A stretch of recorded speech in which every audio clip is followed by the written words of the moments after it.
বাবা এই গাছটা কোথায় বুনতে চাও এখন তুমি? পানিটা আমি নিয়ে আসি বাবা, পানি তুমি রাখো, পানি রেখে যাও, আমি নিয়ে আসি। তুমি নিতে পারবা বাবা? আস্তে আস্তে নেমো। হ্যাঁ, আমরা গাছ রোপণ করার জন্য চলে আসছি। এটা পুদ্দারবাড়ি থেকে, পুদ্দারবাড়ির দোহার নবগঞ্জের যে সীমানা, এই ব্রিজটা এখানে আমার ছেলে বললো বাবা ওই যে ওই ক্ষেতটার ওখানে রাস্তার নিচে ওই গাছটা রোপণ করি। আমিও রাজি হয়ে গেলাম। বাবা এখানে গাছ বললে কি হইব?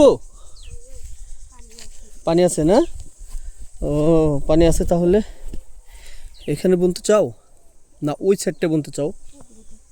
হ্যাঁ, আমি একটু দেখবো বাবা, দেখি। আমরা আসছি বাবা ছেলে গাছ রোপণ করার জন্য। কোথায় গাছটা রোপণ করলে হয় ভালো দেখি। হ্যাঁ, ওই যে একটা গাছ, এই গাছের নিচে ছায়া আছে।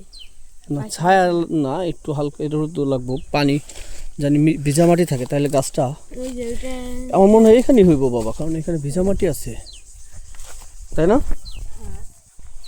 বলতে পারবা না? আরেকটু ওদিকে দিবে, ওদিকে দিলে আবার গাছটা এখানে তো একজনের জমি, সে আবার কাটে ফেলবো কিনা।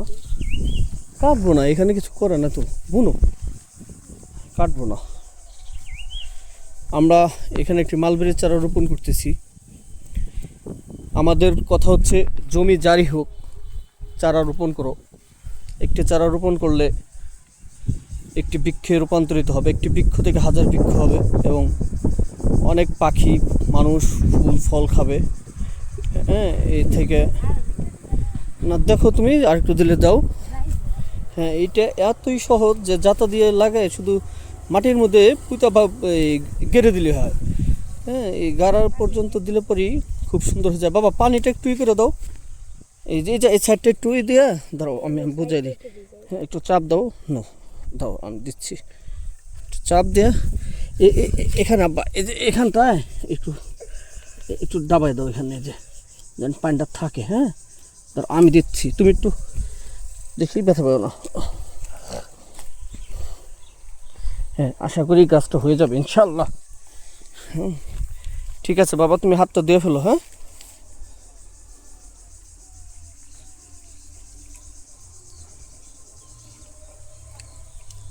এখানে ভিজা মাটি আছে। এই মালবেরির চারা শুধু রোপণ করলেই হয়ে যায়, এটা হচ্ছে সবচেয়ে বড়ই একটাই, যে ডাল যে কোনো জায়গায় বুনলেই গাছটা হয়ে যাবে, এতে কোনো সন্দেহ নেই। হয়েছে বাবা? হ্যাঁ, আজকের দিনে প্রথম চারা রোপণ করলাম আমরা, এটা আজকে প্রথম চারা রোপণ করলাম। আমরা বাবার শরীরটা একটু অসুস্থ, বাবার নিয়ে আমরা ডাক্তারের কাছে যাব। দোয়া করবেন আল্লাহ যেন সুস্থতা নিয়ামত দান করেন। ঠিক আছে আব্বু?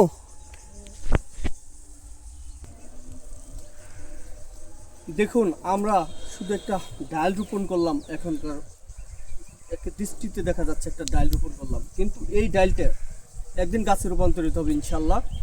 কারণ মালবেরি এমন একটি প্রজাতির গাছ যেটা ডাল রোপণ করলে হয়ে যায়। অতএব আমরা শুরু করছি এই গাছটা প্রথমত রোপণ করার উদ্দেশ্য। আবারও বলি, এই ডালটা এখানে রোপণ করছি, এই জমিটা অনেক দিন ধরে আবাদ হয় না, রাস্তার পাশে চক খোলামেলা, এখানে পাখির খাবার নাই, দেখবেন চারিদিকে কাঠ গাছ, কিন্তু পাখির কোনো গাছ নেই। ফল খাবে কীভাবে? এই গাছের ফল পাখি খুব পছন্দ করে। এই গাছটা যখন বড় হবে, ফল হবে, তখন পাখি অবশ্যই খাবে, মানুষও খাবে। আবার এই থেকে একটা দুটা ডাল যেই হোক দূরে নিয়ে বুনে দিবেন। আশা করি যেখানে মালবেরির চারা দেখবেন একটা ডাল কোনো রকম কেটে আরেক জায়গায় নিয়ে বুনবে। এই ডাল বোনার পরিপ্রেক্ষিতে হবে কি জানেন? বৃক্ষ বড় হবে, বৃক্ষতে ছেয়ে যাবে, সবুজ হবে পরিবেশ। এই সবুজের জন্যই একদিন আমাদের অক্সিজেনের ঘাটতি পূরণ হয়ে যাবে। অক্সিজেন বৃদ্ধি হবে, খাবার, পশু পাখির খাবার বৃদ্ধি হবে, প্রাকৃতিক ভারসাম্য বজায় থাকবে। আজকের প্রথম রোপণকৃত গাছ আমার বাবা খান মোহাম্মদ আলী খামজা নিজ হাতে রোপণ করলেন।